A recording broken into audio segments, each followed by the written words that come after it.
મતદાન જાગૃતિ અર્થે જિલ્લા ચૂંટણી અધિકારી અને કલેક્ટર દ્વારા ઈવીએમ ડેમોન્સ્ટ્રેશન વાનને પ્રસ્થાન કરાવ્યું।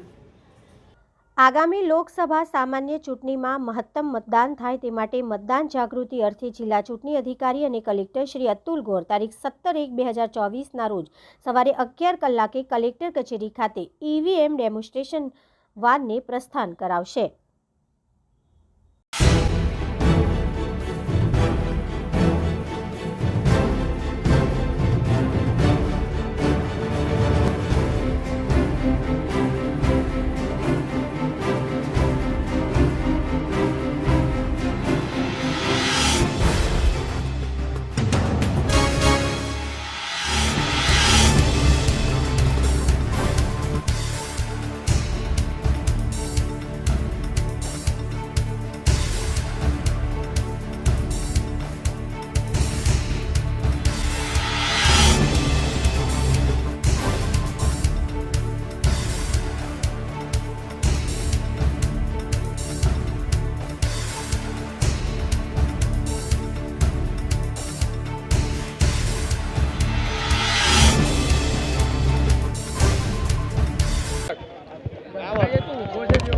બધાનું આવી જશે પહેલાં।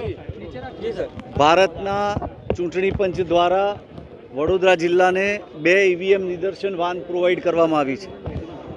એ જુદા જુદા વિધાનસભાના વિસ્તારોમાં ફરશે અને લોકોને મતદાતાઓને ઈવીએમ મશીનની જાણકારી આપશે। આજે એક વડોદરા શહેર માટે અને એક વડોદરા ગ્રામ્ય વિસ્તાર માટે વાનનું પ્રસ્થાન કરાવ્યું। વડોદરા શહેરમાં પ્રથમ અકોટા મત વિસ્તારના જુદા જુદા મતદાતાઓને મતદાન મથક ઉપરના ઈવીએમ મશીનની જાણકારી આપવામાં આવશે।